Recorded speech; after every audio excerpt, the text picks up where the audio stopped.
Welcome to the Flychain Reaction, a podcast designed to empower healthcare providers like you to master the business side of running a practice. Each episode sparks a chain reaction where actionable insights on financial management, operational efficiency, and growth strategies build upon each other, creating a powerful ripple effect to help your organization thrive.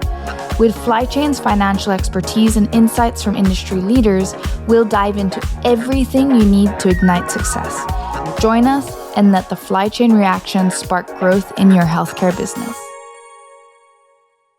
Hi, everyone, and welcome to today's webinar on building a stable ABA workforce. My name is Simone Deverall. I'm the head of growth here at Flychain, and I'll be hosting the conversation today. So just some background on the conversation. We know that staff turnover is one of the biggest challenges and really a major productivity killer in the ABA field. So that's why we're so excited today. And with today's topic, which is on financial and staffing solutions to reduce turnover. So enough of me speaking. We're joined here today with three incredible thought leaders. Thank you, Nicole, Gabriella, Ethan for joining and for sharing your expertise.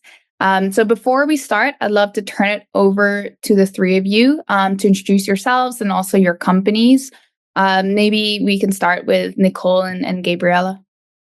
Sure. Hi, I'm Nicole. I am a BCBA. I'm also a special education teacher. And along with Gabby, we co-founded Supervision Reimagined. So we previously worked together at a small center in Manhattan. And we're in different roles, and just, I think the two of us took such an interest in staff management, staff training, I think from very different perspectives, just from the way our careers have evolved. And so we have created Supervision Reimagined with the mission of supporting both staff training and BCBA, in particular BCBA development, so that, anybody in the audience who is a BCBA or anybody who listens to this, that we often are overworked and burnt out, and 2,000 hours of field work often isn't enough for us to feel ready to practice independently. And sometimes, people aren't even. I think for me, my big passion is really making sure that 2,000 of hours is there's as much bang for your buck as possible. And so I'll turn it over to Gabby to talk a little bit about her passion in supervision and staff training. Hi, everyone. I'm Gabriella. I think Nicole really explained us well. I've been in the field of psychology, ABA, and education kind of combined for the past 10 years. And Nicole and I also own our own practices along with our shared business. And one of my favorite parts of my job is supervising and really just seeing my BCBAs and my RBTs flourish into really providing such ethical and effective care. And that's really why I partnered with Nicole, so we can really create such a higher standard of field work for our supervisees. So we're so excited to present with Flychain on this topic. I think it's so relevant. And it's such a nice way to, I think, combine the finance side and how, I guess, training kind of go hand in hand for a successful company. So we are so excited to do this. Awesome. Yeah, we're pumped to have you, on this discussion. And you hit the nail on the head. I feel like financing, managing, and growing a staff and everything are kind of almost opposite sides of the same coin because they're so related. But really quickly, we're Flychain. I'm Ethan, one of the co-founders here and CEO, and we've built what we call the financial toolkit for ABA therapy providers, behavioral health with a focus on ABA. Just not to do like a sales pitch here, but just in terms of our products and everything, our mission is really to help ABA therapy owners manage their business from a financial lens, because we know you're very overworked and busy, and generally speaking, doing things in terms of hiring, coding, billing, prior auth, there's a million things as it relates to running. We kind of just want to say, hey, you do not need to worry about finances again. So we provide working capital to folks, specifically in deductible season, covering payrolls as things get revenue gets depressed, as well as full service accounting and bookkeeping. We take that off of your plate, and then that gives us the ability to show a lot of really cool insights into your business by first getting your books and your data in the right format, specifically in the way that an ABA therapy provider would need it. But then that enables us to do a lot more with our customers and provide, I think, a lot of granular analytics that is actually really related to a lot of things as it pertains to like hiring, having the money to hire, and planning and budgeting, et cetera. So really excited about this conversation. And this is certainly a topic of conversation that we don't have an expertise in, which is why we love bringing folks to the table like yourself. So I'll pause and would love to kind of get into it. Perfect. Thank you all for the introductions. I think for the first part of the discussion, we want to understand what are the key drivers of staff turnover within ABA organizations today. So maybe I'll pass that question on to Gabriella and Nicole to answer this. Sure. So I think as a supervision company, it's super unsurprising that we're going to boil this down to inadequate training.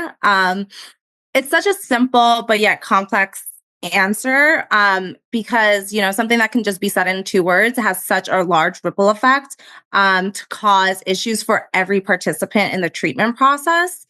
And so how that happens, we made this cool little diagram. Nicole, you want to share it real quick? Yeah. And then I can show you how it starts with some kind of barrier. And a barrier would be something, I know we're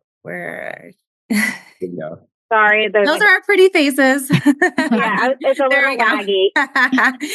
A barrier would be something we either can or cannot control that hinders us from setting up a system to provide high quality supervision.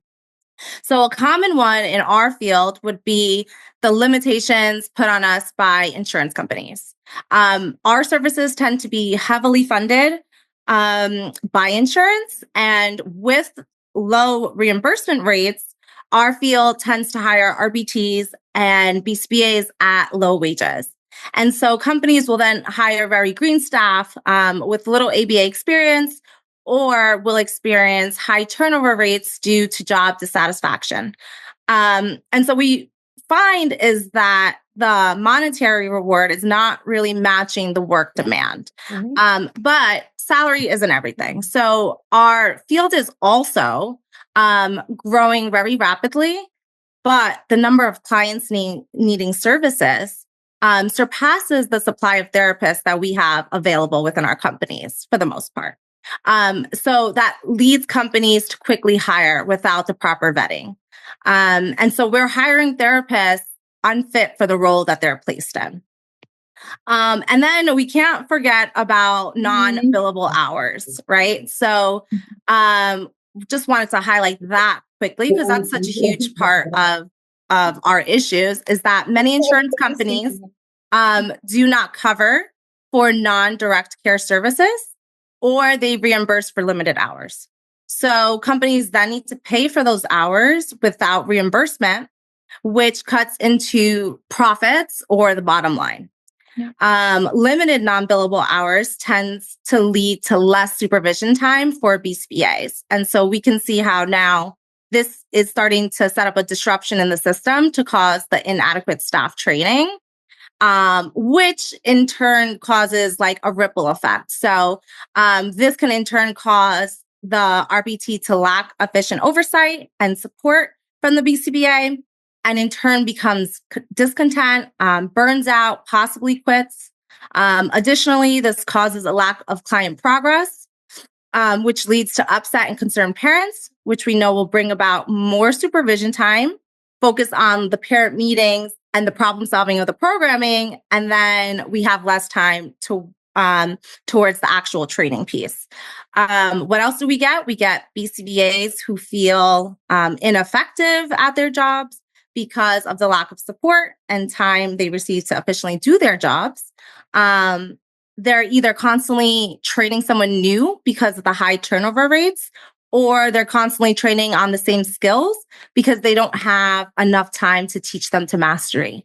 So these are our problems, but we don't have to live or function this way.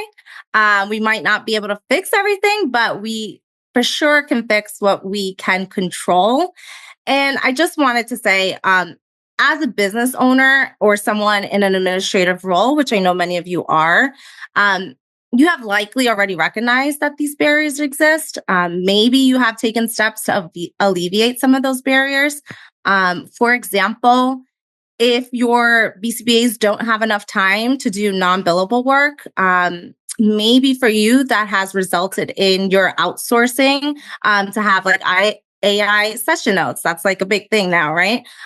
Created auto-generating goals from electronic database companies, or having your employees complete free online RBT courses. Just upfront, we want to be very clear that none of those answers are inherently wrong to us. But what we can say is that they don't all improve clinical and financial performance across all companies. And therefore, more introspection and analysis of how these shortcuts are affecting your own company is so crucial.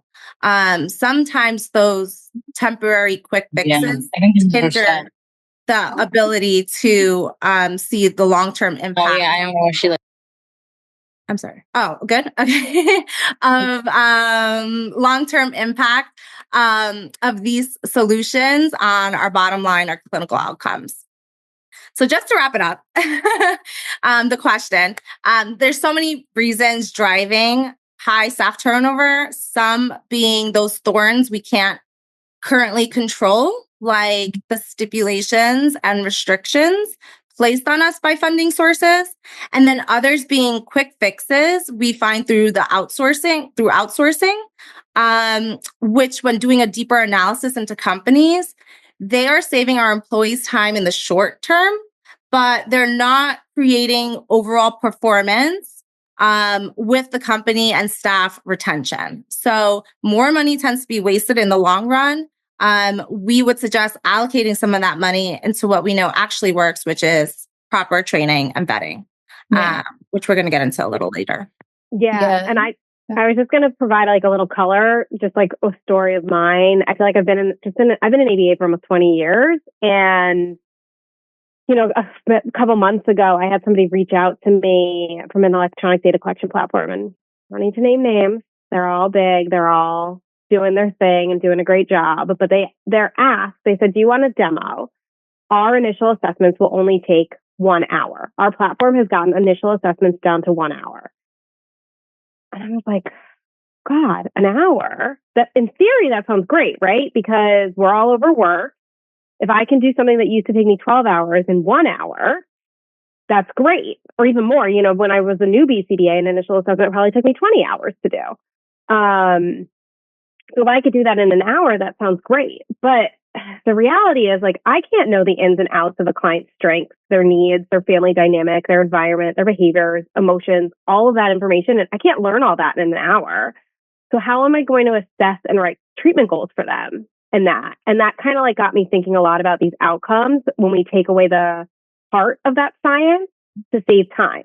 So if I write treatment goals in an hour, I'm going to miss some factor, which means that now the progress is going to be slowed down, or I'm going to have to, like, I've definitely written treatment goals where I think it's a good idea and then I don't know how to train anyone to do it.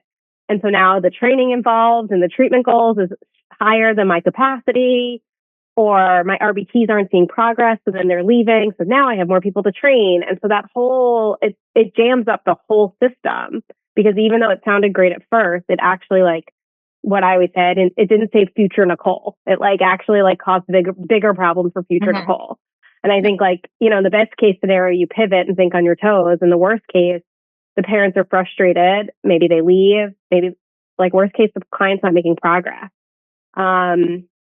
So I just think that, like, it really, those things sound really great in theory. And what's been really cool about meeting with you guys at Flychain is that you're also looking at these sustainable financial solutions, not these quick fixes.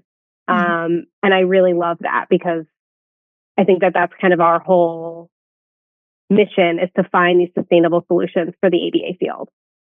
Yeah, no, I love that. And it's really a balance, right?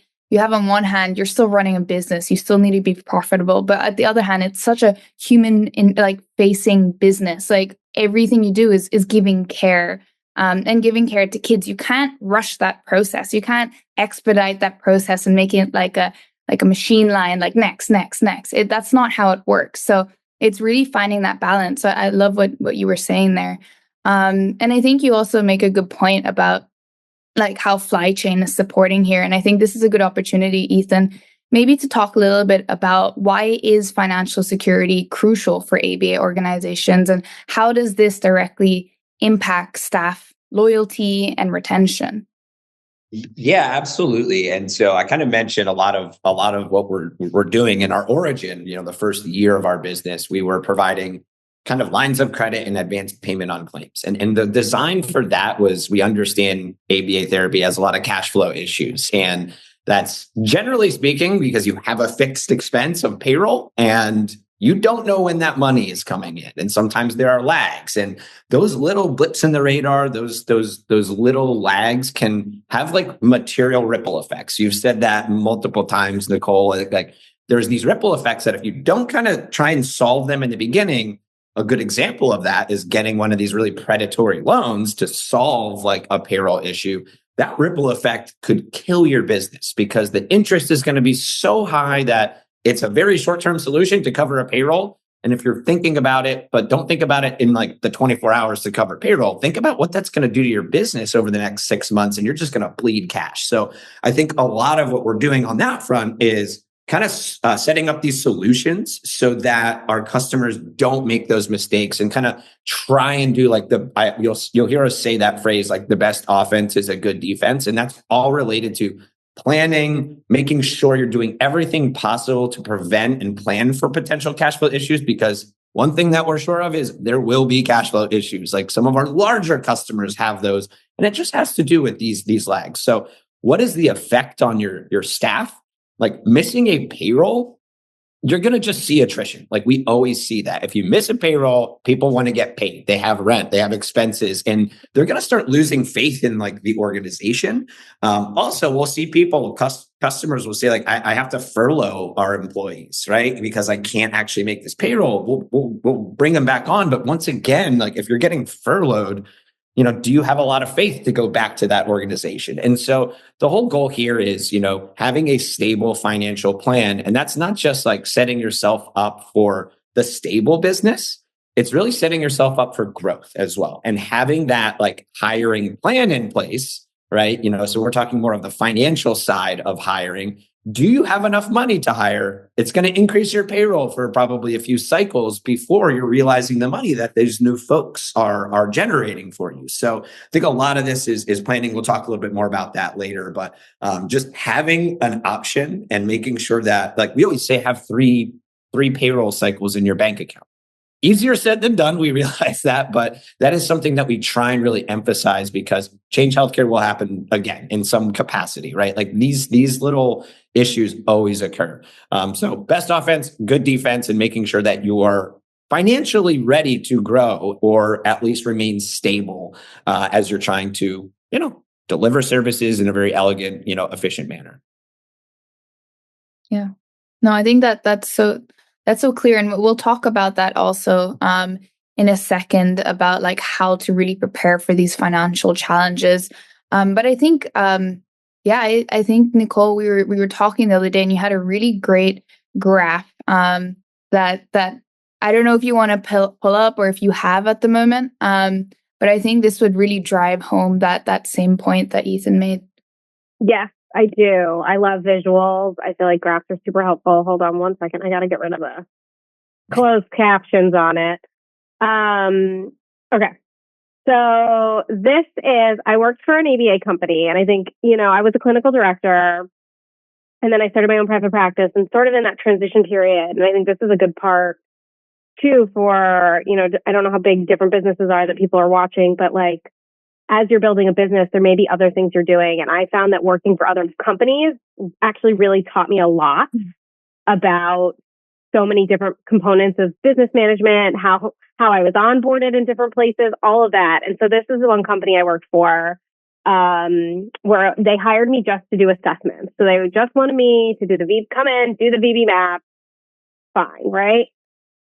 So they give me, I'm doing this, and then they give me a client who's about an hour away from my house. I'm like, it's fine because I can do the whole thing on a weekend. No big deal. Not so bad. And then they're like, oh, well, we don't have a BCBA, so you're going to be the BCBA. I was like, that's not, no. But then, anybody here who's in ABA, you can't say no. This is a kid I've met the parents. Parents are so desperate for help. They're so eager. They're so excited. They're calling me. When are we getting services? When is somebody starting? It's a 4-year-old child. It's really hard to say no. So I was like, okay, I'll do it. And so they immediately start me, but they also don't have an RBT. So now I have this parent, where's the tech? Where's the tech? Where's the tech? So there's nothing for a few weeks. And then the RBT starts. They tell me on a Tuesday, hey, they're coming to a session on Wednesday. Can you meet them there? No, I have my own children. I can't go an hour. It's not feasible for me. So the RBT starts, they go into this house. They have no training. They've never met me. They've never met the family. They've never been prepped by me. Understandably, after a few days, they leave because they're not in a supportive environment. And so now you have no RBT for a few months, and the same pattern just continues to happen. And so over that 6-month authorization period, we use 60 something hours, which is maybe 15% utilization of the total 975,153 hours we could have used. Had we trained that RBT, we found someone and we took them and we spent a couple weeks training them, and the beginning was a little bit slower, they would be more likely to stay. They would feel confident. They would feel like they were supported. They would feel like they knew what they were doing. It wasn't an easy case. And you know what? I always say that because there are not really any easy cases. Every family, every child is unique and different. And every program is different. So we need that training. Now, let's say we even just did, I built in a vacation. This is 95% utilization. That's amazing. And so now your income is going to be higher because you invested that time proactively, the offense, the defense, you invested that time into preventing those hiccups from occurring. And then if we even went one further and we made sure that we hired someone, because Gabby mentioned this earlier, sometimes people are so desperate just to fill the hours immediately, you might hire someone who's not the right fit. And so if we really invested time in finding the perfect person, maybe it starts a little slower, but you still end up with this really close to 90% utilization rate. And I think that when I kind of map out these different scenarios of what could happen if we invested time in training, what's the difference here of and this isn't even everything going wrong, to be honest. This family still stuck around for this full 6 months. Imagine if they hadn't. Imagine if they'd gone to a different center. The amount of income you're going to make and the revenue you're going to make just by investing a little bit of extra time. And, if you choose to get extra capital from somewhere and be able to have that and investing it into your training purposes, it's really the payout. Your return on investment is going to be really high, as you can see by this graph. Yeah, I love that. And actually just to chime in on how we think about this and why we were excited when you kind of first showed us this a few weeks ago. This notion of opportunity cost and investing the time up front, we can tell you with a lot of confidence, because we see this in the data, that if you don't invest the time, then you're going to have to spend more money with that. If that person has a bad experience and leaves, then okay, we have now a whole new training. We have to hire more people. That's a huge cost associated where if you actually think about it, investing a little bit more time with these folks versus, okay, if they stick around, then you don't have that huge cost of trying to hire and find new folks. And so I love this notion of spend a little bit more time, and then it actually pays dividends down the line. And I think that's what we're trying to communicate here is this is very serious work. And when you want to bring someone on, invest the time so they stay with you. Because like at the end of the day, why you have cash flow issues is banks can't fund you because you don't have assets on your balance sheet. Your people are your best assets, right? And so invest the time in your best tool, which is your staff and your employees. And so I think treating them the right way, training them the right way creates this, organic loyalty, and they'll stick around a little bit more. And that's just going to really, really help that bottom line indirectly as well as directly. So I'd just like to highlight that. And this speaks really well to a lot of the things that we're trying to do at Flychain to address and save money by, a bunch of different mechanisms, this being one of those. Can I ask you, sorry, I'm going off script a little bit. I love it. Because you said that about the banks, your assets are your people. So if somebody went to a bank and they said, our rate of turnover is below the average for this field, and our staff stay with us for an average of 5 years or, whatever, the bank is going to look more favorably on that company for a loan. They actually won't. And it has nothing to do with like tenure of staff. That's really thinking about how profitable are you running and efficiently you're running your business. Mm-hmm. Banks aren't going to look at that. The banks are going to look, okay, how much revenue do you do? If you're not doing like $10 to $20 million in revenue, we're not going to fund you. And that's because they can't collateralize anything. You can't collateralize a human being, which is what I'm kind of saying. Like those are your assets, invest in them.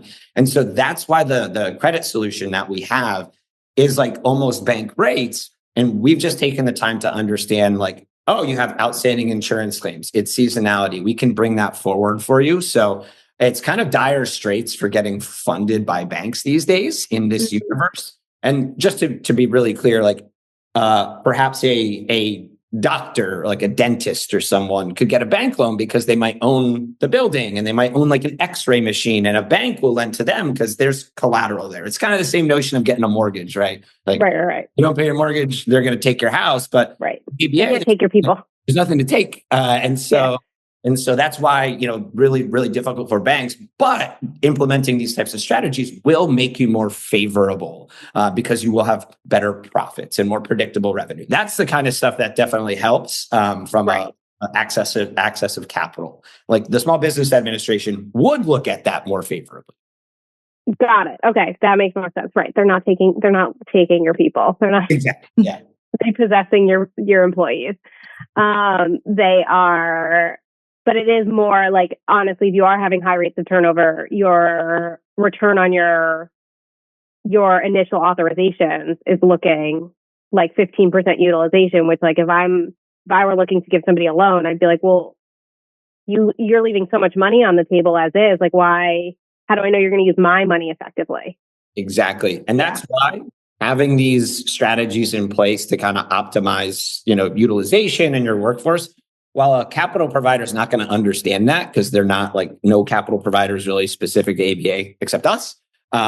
That's kind of why they run for the hills. Is there's just it's really risky in their eyes. However, if you're doing these things, your business is going to be more profitable. It's going to look better, and therefore you will get better rates and access to credit. Granted, maybe not from the bank, but from other folks out there. So it will just indirectly shine a light on your business in a positive way. Great. And I think while we were talking about in that graph, there's a lot of initial upfront time that needs to be invested, but there's also a lot of initial upfront capital that needs to be invested in order to like delay that hiring, to train up the people enough to be able to get to that optimal utilization. I think this would be a good chance, actually, Ethan, to talk a little bit about how Flychain can support in that process. It can sound like quite daunting to be like, you just have to throw more money at it up front, when already in ABA space, it's very cash tight. Would love to hear a little bit about like how Flychain can support this and other capital options as well. Yeah. I think there's like kind of two talk tracks here. The first is planning. And what I mean by planning is, taking a look at your financials, right? So that's what we do. We give a very clear picture of that. And then it gives you the ability to understand how much money do I have in my bank account? Do I have access to capital as well? And then, okay, if I want to hire 2 people, what does that look like over the course of the next 3 to 6 months? Because you're going to have an increase in expenses, and that's going to either eat away at your bank account a little bit before that revenue is being realized, or, we can set you up with credit, and then you don't necessarily need to use that little cash balance that you have. You can use some credit to finance that as well. We like to say that's like non-dilutive financing, right? You're not using your own money. You're borrowing the money to get you through that gap, and we're offering that at a very fair rate. So there's both the actual capital itself, but it's the planning to make sure that you have enough money to kind of hire and grow prudently so that you don't get like over your skis, if that makes sense. You're not going to increase. We've had customers do this where they get a nice little like lump sum payment from insurance that they maybe weren't expecting. And then they go on a hiring spree and hire 3 people without really thinking that through, because, hey, if you have a good BCBA, we often see like, grab them like this, let's get them in, right? It's hard to find, right? Staffing shortage is definitely very real. And so what we're saying there is plan. And then also part of that plan is having the capital portion figured out, because it's great to hire a lot of people and everything, but if you don't have the money or options to fund it as you're growing, that can cause payroll issues down the line as well. And that's certainly not something that, you want to have to face with your organization or really your employees.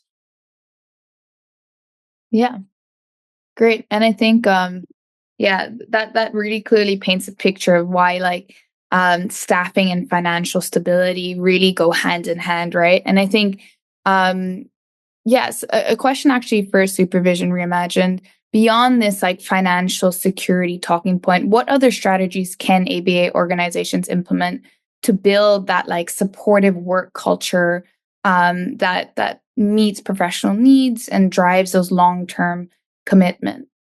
Mm-hmm. I can start this one. So really, to improve long-term commitment and overall performance, we want to find an effective strategy that can help each part of the treatment package that we mentioned earlier. Mm-hmm. So ultimately leading us to increasing staff retention, maximizing the hours we can bill for, and then increasing client performance, right? So breaking it down to really basically, 1, wanting RBTs to feel supported and fully trained in providing the therapy. 2, wanting BCBAs to feel empowered, that they're making a difference in their clients' lives and having the resources to do their job effectively. And then 3, wanting all stakeholders involved, specifically the client and their families, to feel content with meaningful progress being made. So once all those 3 factors are met, we can then and only then stop putting out these fires that I think a lot of business owners always feel like they're tackling. And then instead focus on goal setting and achieving whatever goals it is that you have put forth for your company, whether it's expansion or increasing the quality of services or whatever it may be.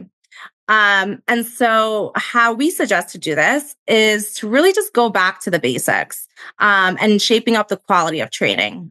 So we're identifying the key skills that are needed to do each role in your company, and then strategizing how to carry out that training.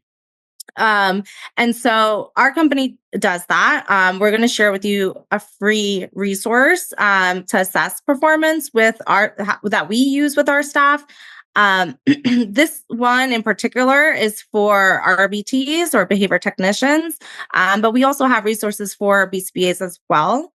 I just put it in the chat. Yeah, do you want me to share? I'm going to share. You want me to share the Yeah, if you have the PowerPoint as well. I have another cat joining me as well. So this particular resource, we call it the RBT skills assessment. It's funny because we're actually in the process of revamping it to align with the most recent changes being made to the test content outline. But because the skills follow a job model approach to supervision, which is how we actually like to train, it actually aligns pretty nicely already. So Nicole, I think, shared it in the chat. And hopefully you can see it now. Yes, we can see it. Stay tuned for our new one. It's new and improved, or it's going to be new and improved. So basically, we analyze exactly what skills we expect our RBTs to be fluent in, and then we train each skill to mastery. So this slide just displays one of the 4 pages within the assessment. In total, the assessment is 102 skills. A trainee should demonstrate to be fluent in implementing direct care to clients. And it's really meant to be a guide for you to adapt to the needs of and skills required within your practice or within your organization. So how this tool can be helpful to address the common issues that we mentioned previously, we like to narrow it down, our focus to BCBAs having a lack of time to train, BCBAs having to train very inexperienced technicians, and then what support to provide RBTs who have many skills but have room to grow, and those RBTs that you really want to keep, right? How do we keep our RBTs? So first, let's address the lack of time. This is super common. I think all business owners experience this at some point. And let's just say that your company cannot afford to have your BCBA spend hours each week training your RBTs, back to those not being able to bill for those I guess, non-billable hours. The answer is not simply just do the best you can with the time you have. It's super crucial to use behavioral skills training to teach skills, but it doesn't have to take so long. So it is unlikely that anyone has multiple meeting slots available to teach one skill. We know that. Use the skills assessment to identify the skills needed within your company, and then create a training library for your organization. Gather a team that can work on this. And this will take a little bit of time and effort initially. But then the great thing about it is that those same training videos can be used in the future with newer trainees and RBTs, and it will decrease the direct training time needed weekly moving forward. The training video can then be watched on your technicians, by your technicians on their own time. So, when your BCBA and RBT, when they have their co-treats or when they meet, the BCBA spends less time on explaining the skills themselves. And then they focus more of their time on the modeling and observing the programs being run correctly. Another big issue we have is our hirees having a lack of knowledge or a lack of experience. So if your company cannot immediately move past that barrier of hiring those green RBTs with little to no ABA experience, then let's reduce the burnout for the BCBAs and focus on a behavioral skills training model. And what we mean by that is, you would direct your BCBAs to choose a high priority skill that needs to be taught to the technicians first. So we would teach it to fluency and then move on to another skill. So the slope for embedding new programming within the client sessions is initially going to be slow. But then what you're going to begin to see is a cumulative effect instead of a plateau effect. And what I mean by that is a cumulative effect will reflect the continuation of programs being run accurately with accurate data to report on. I know that's one of our, when writing our insurance authorizations, and every 6 months we're like, what data are we pulling from? And so that cumulative effect is where they're building on implementing programs accurately with accurate data, instead of a plateau effect, which a lot of people I think come into contact with, which is it reflects a scenario where a BCBA attempts to teach all the needed skills at once, and then observes no increase in the performance in the following weeks. So like, how often do you hear time after time your BCBAs and RBTs that the RBTs they are supervising are continuing to run program incorrectly. Their RBTs can't seem to run behavior plans correctly. Your BCBAs have no data to analyze, or the data is just simply incorrect. This is because it's like you're teaching a new language to someone and you're bombarding them with all the skills at once and nothing is sticking. And so that's why teaching core skills one at a time effectively will create that cumulative effect you're looking for. And I think it really ties into that original graph that Nicole showed with that, cumulative, I can't speak right now, cumulative hours of how, once we start with that core training in the first few weeks, then we see more of those generalization skills from our RBTs, where we trust that their data is accurate, that they're understanding how to run the ABA programming, and we know that they're training them well where they will stay with us. And then last piece, that lack of awareness. So if you actually have seasoned RBTs, this is like something super valuable, to our companies. We never want to lose them. Focus on retaining them by fostering the development of their clinical skills and then gradually moving them into more advanced roles in the company.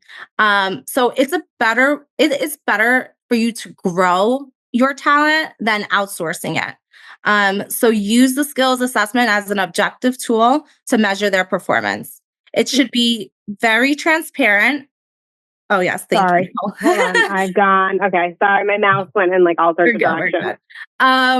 It should be very transparent and accessible to the RBT. It would outline exactly what skills they need to learn and perfect. And then these should be partnered with competencies that provide objective feedback and performance review. This is great. This is super comprehensive. And I guess where we can tie in also that like financial aspect is when you're talking about like those seasoned RBTs, it's also, being able to give them bonuses, have these appreciation events, offer these benefits. This all comes with like, all these activities will help retain these seasoned RBTs and increase employee satisfaction. And that again, is very much aligned with having that financial stability. I think this is wonderful, and thank you for sharing that resource as well. We'll also share it out to the people who registered for the webinar but weren't able to attend. Another thing that we've seen some of our customers do. Once again, I think it's harder to kind of swallow that pill when you're really early, but setting up things like a 401k if you can, right? Like these are the types of things that it shows you're investing, not just in the growth of that, but also in their personal financial health. And so, these are things that we see really, really good correlation to stickiness of employees when they're working with you and they feel like the business is not only investing in their professional growth, but actually in them as a person. That there's that age old saying like money talks. And I don't think we don't get into this universe to like make a lot of money necessarily, but it does help, right? Like, these folks are working their butts off, and any little bonus or some sort of like monetary gift of sorts in whatever format that looks like just helps. It just helps. And once again, it's a luxury, right? When you have some money and can set up these things, but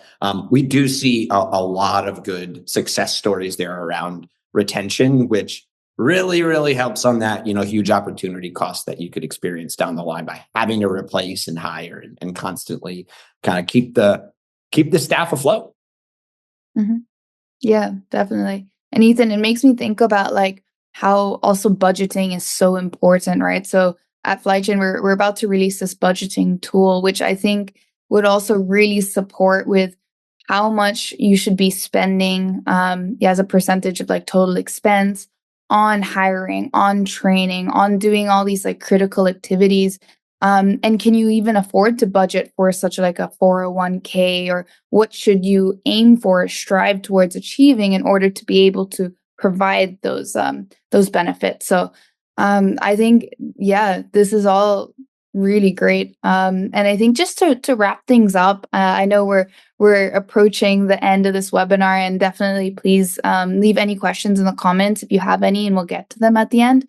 But just to wrap things up, yeah, what are then the key takeaways on how financial health and strategic staffing solutions and training support building a stable ABA workforce? And maybe I'll pass it on to Nicole and Gabriella to kick things off, and then we can also wrap it up at the end.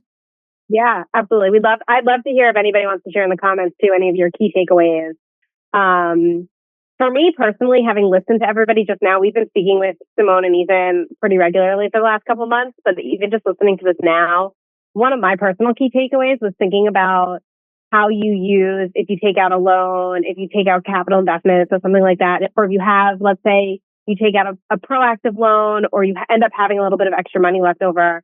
If you use that to buy your staff a pizza party or have a holiday party, that's great, but it's not going the return on your investment for something like that. I think when you're in this stage where you don't have this solid foundation of staff, of hiring processes and like fluent staff training, it's not going to be the same, right? If you take that money and you say like, we're going to hire a consultant for training, or we're going to invest one of our BCBAs so that they can have $10,000 of their salary is dedicated to training purposes, whatever you choose to do, the return on your investment then is hopefully going to allow you to be able to afford the pizza parties and the holiday parties in the future more easily, because you won't have to take out a loan in order to like kind of pull out these tricks to try to keep your staff. And I think like, I know there's a point, I don't know how old you guys are, but there was a point at some point like where Google was coming out with all these things like we have the nap pods and we have the free this and we have the free that.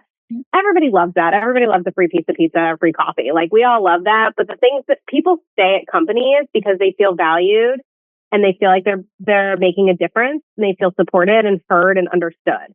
And I think when we value our staff and we treat them as such,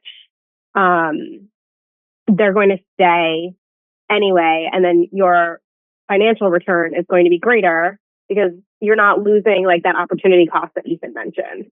I know when I was a clinical director and we would have avoidable turnover, I think is what I would like to call it. It was really frustrating because I would lose hours of time to develop the company or oversee other people. And then, you're hemorrhaging.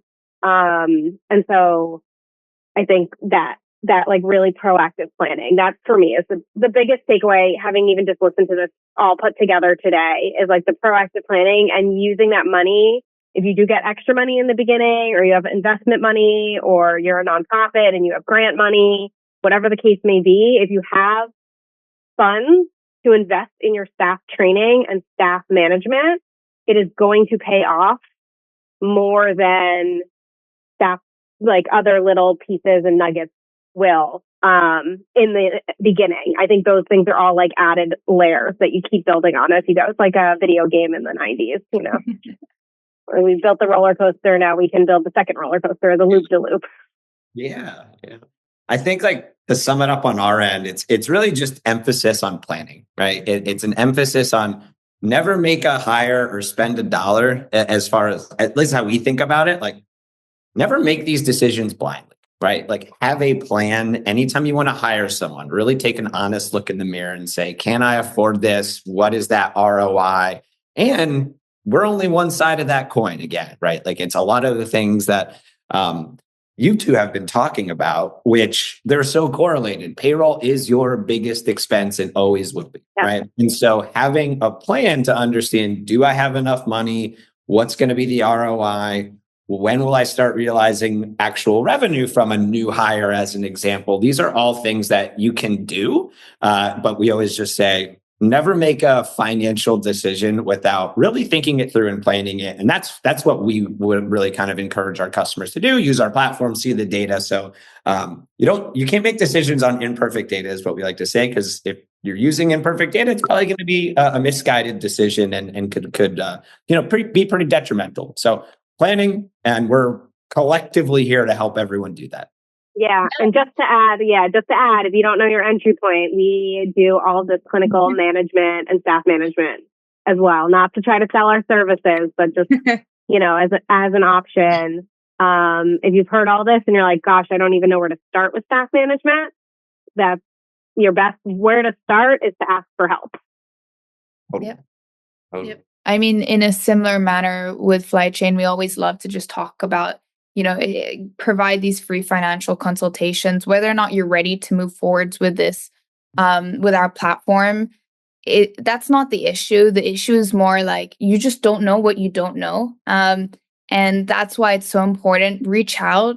We're not going to charge you for like the first meeting, second meeting. We're here to help. And it's all about building that community of people who are genuinely interested in supporting you. And yeah, just know that we're here to help. Flychain Supervision Reimagined. And we have a growing network of trusted partners. So with that, I just wanted to close this session. If there are no other questions, and if there are questions, please feel free to reach out to us via email. In the Spotify podcast, which we'll be releasing, we recorded this so you can like rewatch everything. We'll also have our emails there so you can reach out to us. But at least for the Flychain team, it's just our first name, Simone at flychain.us. Same thing, Ethan at flychain.us. And for the Supervision Reimagined team, we'll definitely have your email there, and we'll send out a follow-up email as well with everything there. So thank you so much. Thank you, Ethan. Yeah. Thank you, Gabriella. Thank you, Nicole. Okay, perfect. Nicole put the email address in the chat. But yeah, thank you so much. And this was so informative. Really appreciate it. Yeah. Thank you guys for inviting us on. Yeah, I learned a lot, and that's kind of the goal of these things. So excited to do it again, and we'll pick another exciting topic. And appreciate everyone's time. Love it. Thank you. Thank you. Take care. Thanks for tuning in to the Flychain Reaction. If you'd like to keep the conversation going, feel free to contact us at info@flychain.us or schedule a demo through our website at www.flychain.us. See you next time.